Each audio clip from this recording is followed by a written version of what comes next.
Hello again, everybody. It's time for video 3 of lecture module number 1, our story of planet building.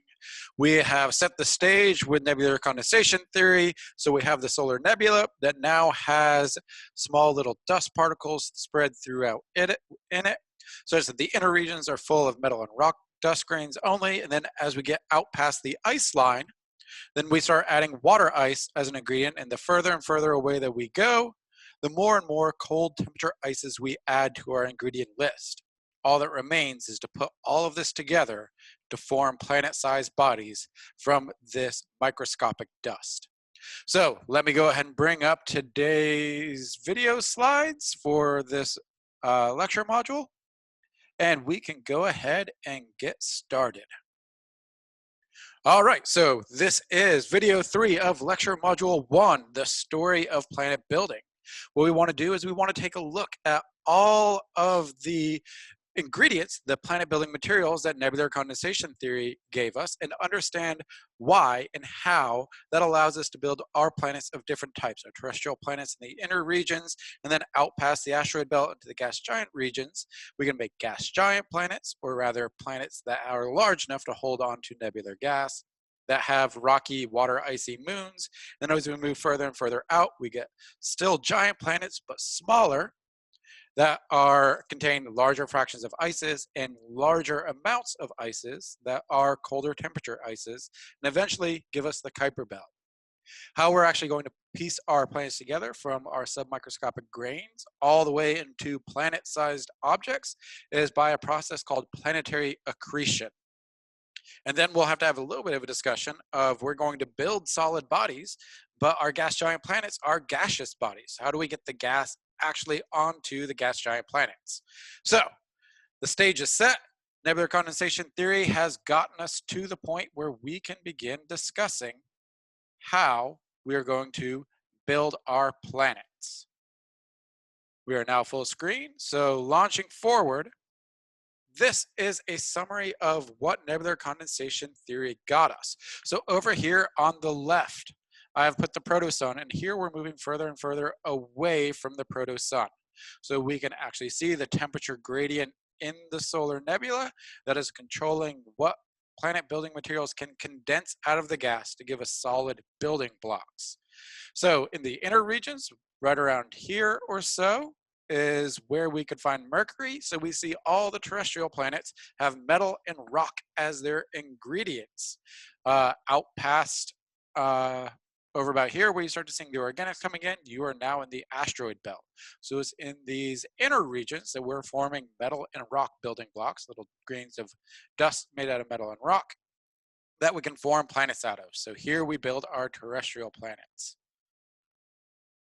As we move further away, we go through the asteroid belt. We hit the point where we can get organic chemistry. So the inner asteroid belt is dominated by S-type asteroids. Those are the materials that we can use to build asteroids, metal and rock. And then we throw in a little bit of organic so we can create the C-type asteroids.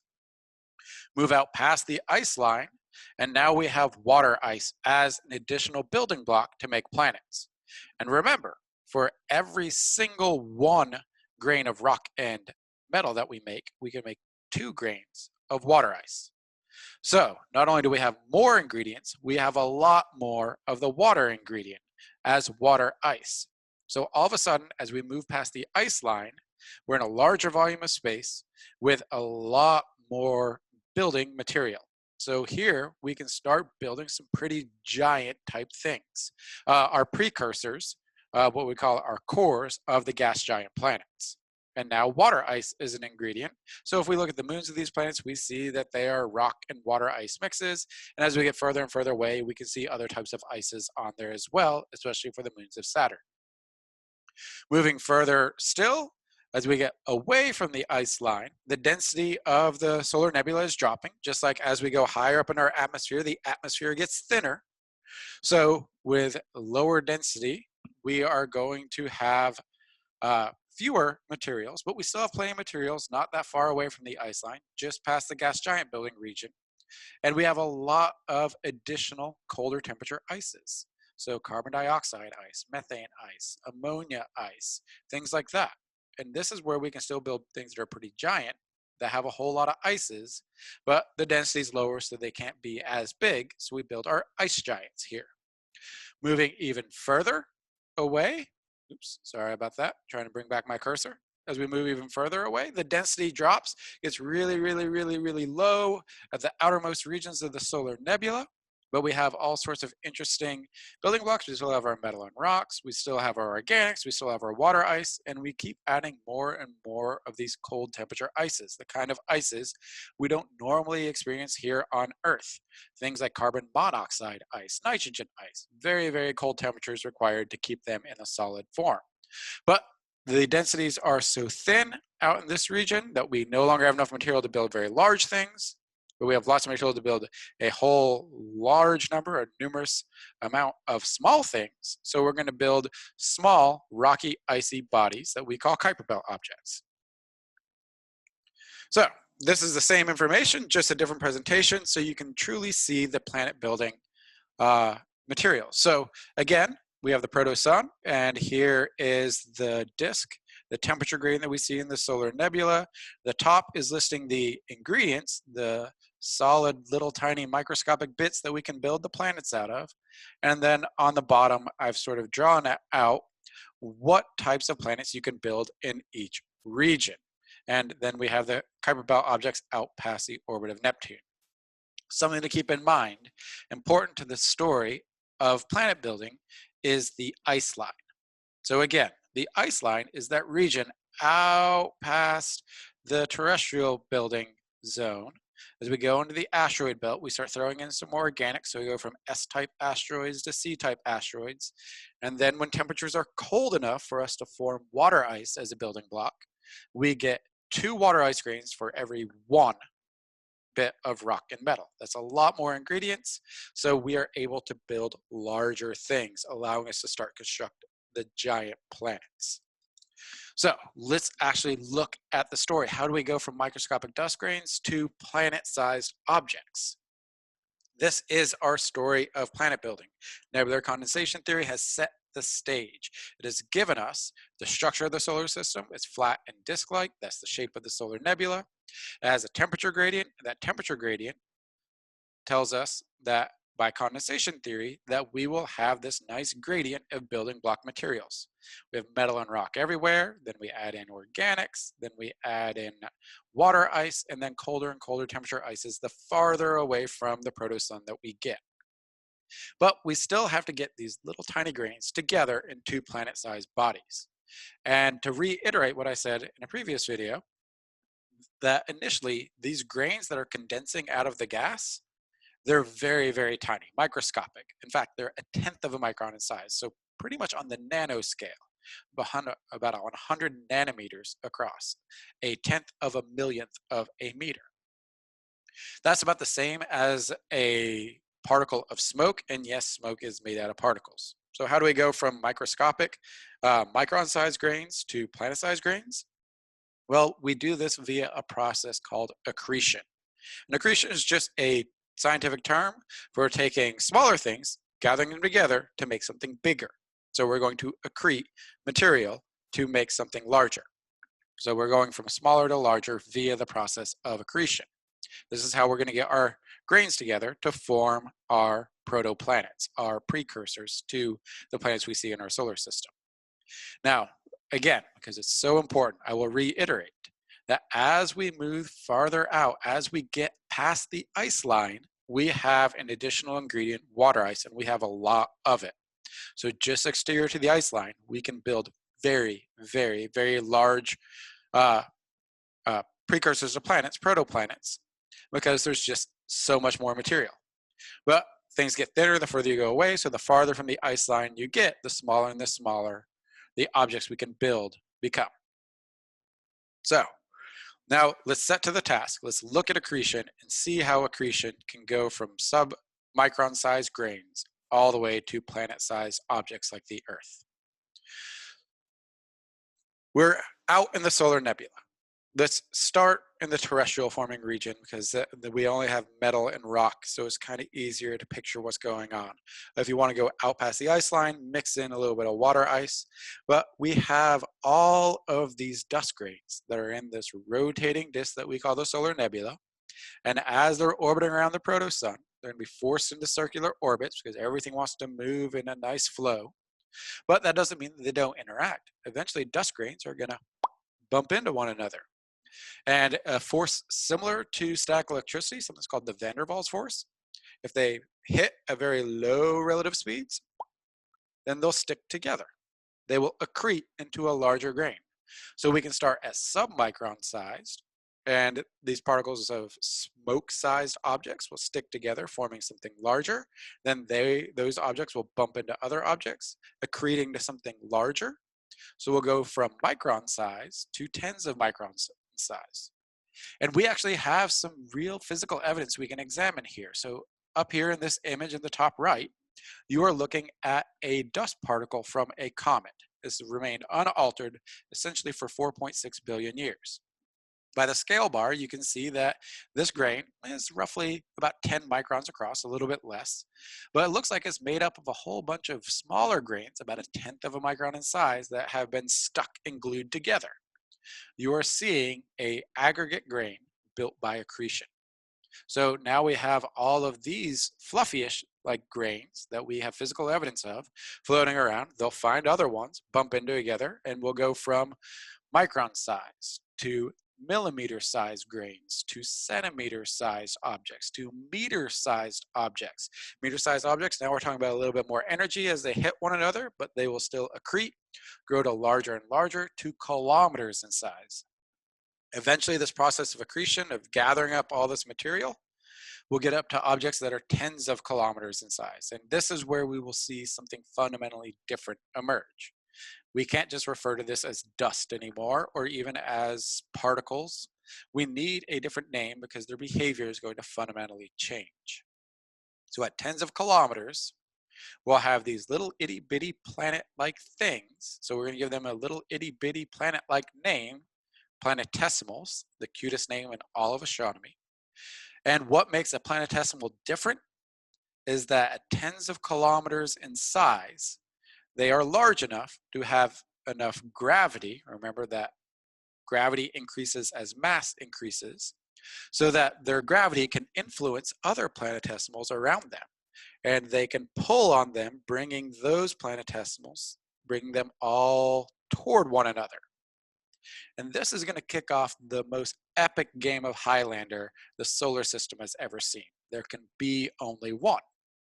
This is naturally, one planetesimal is going to be larger than the other planetesimals. It's going to have the most gravity, and it's going to be the one that's telling the other planetesimals via gravity, hey, get over here, accrete onto me.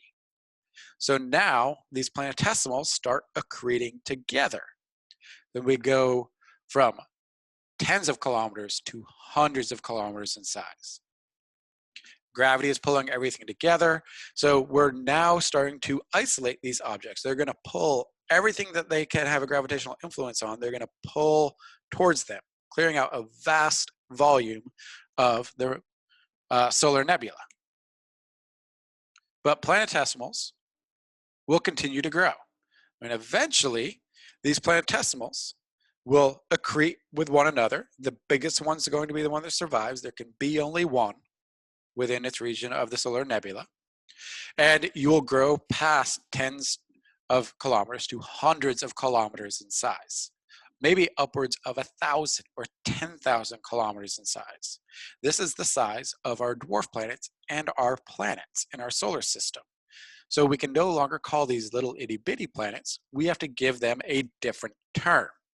These have all the potential to eventually evolve into a fully fledged, differentiated planet with a metal core, if we're talking about terrestrial planets, a high density silicate mantle, and a low density silicate crust. So these are our precursors to all of the planets. What do we call a precursor to a planet? A protoplanet. So what were a vast field of planetesimals is rapidly becoming a smaller, but still very numerous, hundreds to thousands of these in the solar nebula, protoplanets. And protoplanets, being larger, have more gravity. We continue the game of Highlander, where the largest protoplanet in its region in the solar nebula is going to reach out with its gravity and grab and pull everything within its gravitational influence and accrete it onto it, becoming a field of just a few, much more than the 8 planets that we see in our solar system now, but still we're going to a much smaller number of much larger objects. So they will pull everything in their zone of influence where gravity can pull it. And eventually, I mean, outer space is a big area. The solar nebula is pretty big.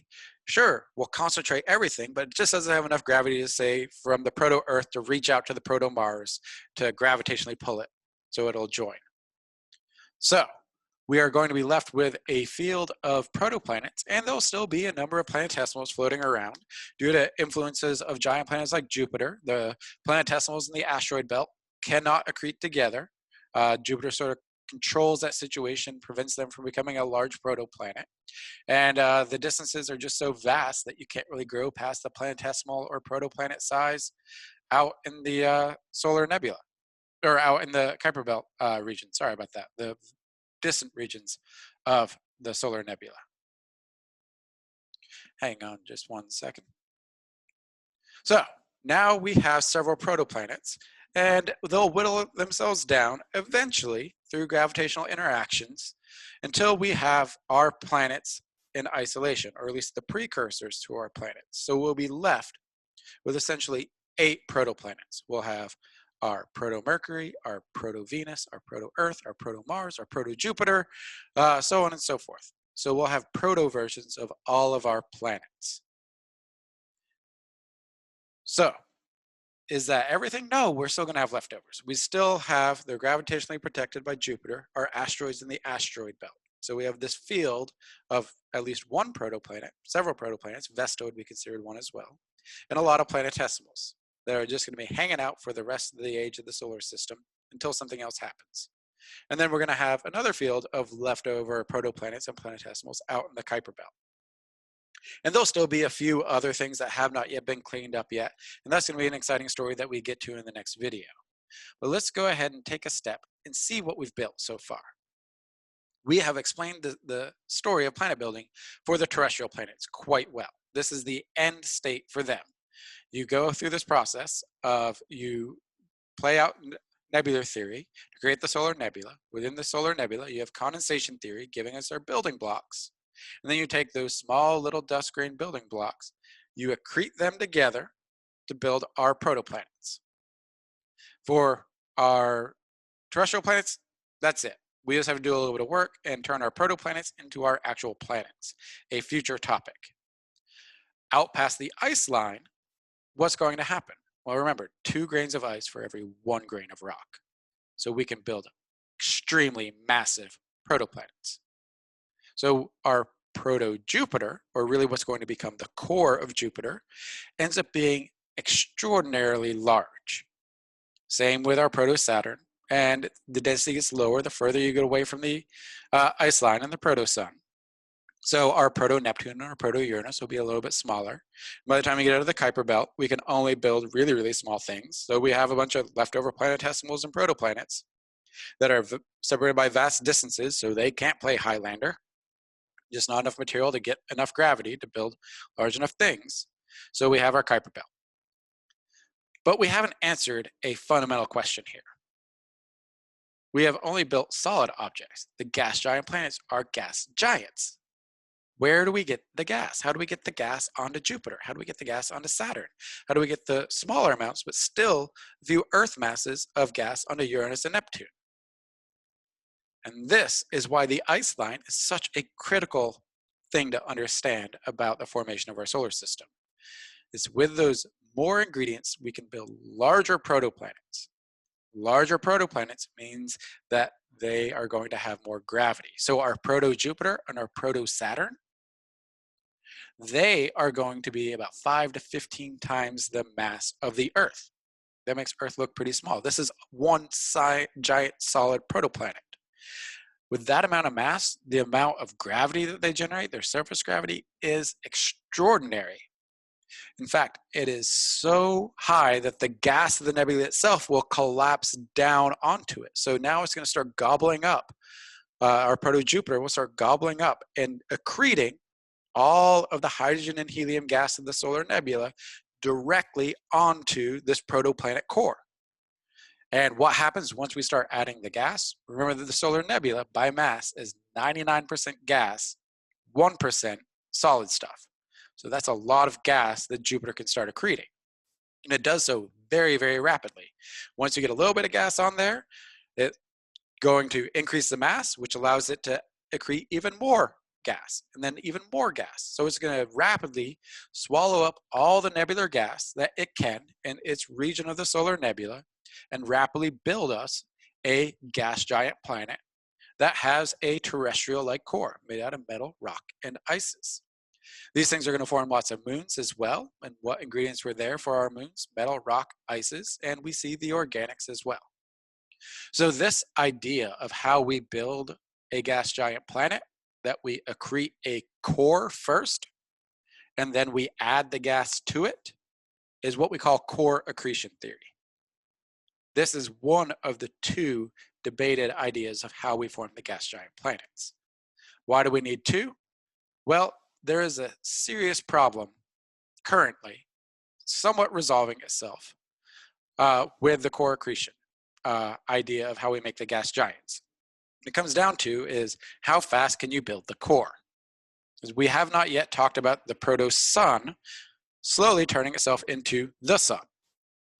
So with our proto-sun, when it turns on, and in the process of turning on, it is going to create what we call stellar winds, which will blow all the gas and dust, remaining gas and dust, out of the solar nebula. And the time frame for that to happen, based on our models of how long it takes to accrete these cores, the sun should have blown out all of the gas in the solar system before the cores became large enough to accrete the gas. That's a big problem. If there's no gas to add to the gas giants, you don't get gas giant planets. Now, our understanding of how all this works are bringing down the timescales, so about 10 to 100 million years is about how long the gas will stick around, but we are bringing down how quickly we can build the gas giant cores. So this is being resolved a little bit, but still, it is not perfectly a workable theory because we can't build the cores fast enough based on theory. I mean, observation says that we have gas giant planets, so clearly something like this should be happening. But we need an alternative. Can we come up with a way where we don't have to build a core slowly and then add the gas? Can we just do this directly while there's still a lot of gas available? And this is an alternative idea to how we form gas giant planets called the Gravitational Instability Theory, sometimes called the gas instability theory or the disk instability theory. But let's stick with one name. I mean, let's be honest, one is easier to remember than three different things. So we'll go with gravitational instability. It's the one that's most commonly used, and I think it really tells you what's going on. So we have our solar nebula. We're forming all the terrestrial planets, but let's just look at the material in the solar nebula. It's not going to be evenly distributed. Some places are going to be a little bit denser. So perhaps where Jupiter formed, the densities were high enough to kick off sort of its own sort of mini nebular theory, where there's so much material there that it gets compressed and it starts to collapse underneath its own gravity. The disk becomes unstable with respect to gravity. It's a gravitational instability. So we would collapse Jupiter directly. It would sort of form its own sort of mini nebular theory thing going on here, where it would collapse down. The central mass, the dense region, would become our Jupiter, and then it'd have a disk material around it. Something that helps support all this is we look at the 4 Galilean moons of Jupiter, and they look like a little tiny mini solar system around Jupiter. So this one, we just form the gas giant planets directly early on in the solar nebula. Seems like a pretty good answer, right? So why is this not the accepted idea? Well, it too has a major drawback, and one that might be even worse than the core accretion idea. The one with this one is we can get a very, very good estimate on how much material our solar nebula should have had. So we can understand and look and come to the conclusion that there just wasn't enough mass in the solar nebula to have these gravitational instabilities to collapse underneath their own gravity and form the gas giant planets directly. Not enough mass is the problem here. And this one's a little bit harder to get around because our estimate of how much mass our solar nebula had is a pretty robust one. So, two ideas: core accretion, gravitational instability. Which one's the right one? They're both still in play. It might be that some of like Jupiter and Saturn, or Jupiter formed by gravitational instability, Saturn formed by core accretion. The ice giants almost certainly formed by core accretion. Question is there a way that we could differentiate and tell which model formed our gas giant planets? How did Jupiter form? And yes, what we can do is we can look at what each of these theories predict and use that prediction to do an experiment to test to see which one is the better model. So what is our prediction? What are we going to look at? What do we expect from each idea? Core accretion. We are going to spend a good bit of time taking all available material and concentrating it into a solid core. Gravitational instability. We're just going to take whatever is available at that time and put it together. So let's talk about the solid amount of material going into it, the size of the cores of the gas giant planet that will be formed. Core accretion, we're concentrating core material. We'd expect a large core. Gravitational instability, we're just saying what's ever available at the time, we expect it to have a small core. So if we can get a measure of how large the terrestrial-like cores, the solid stuff in these gas giant planets, we can get a good idea of how much material, how big these cores are. Then we have a test to see which theory is favored, core accretion or gravitational instability. Turns out, right now, we have a NASA mission, the Juno mission, in orbit around Jupiter. That's primary mission goal, by using how Jupiter is rotating, its gravitational field and its moments of inertia, can refine our estimate on the size of Jupiter's core, to the point where we should be able to say if Jupiter formed via core accretion or gravitational instability. So this is an ongoing mission, still collecting the data. Check back in a few years, we should have a nice solid answer for Jupiter, or at least a better idea. My view of the evidence is right now core accretion is the favored one. But that's just my read. I await the evidence. And that's it for our story of planet building. Thank you for tuning in for video 3. Next, now that we have all of our protoplanets, we have the gas on the gas giant planets, we got to clean up and turn our early solar system into one that looks like our current solar system. So I will see you in the next video. Thank you, everyone.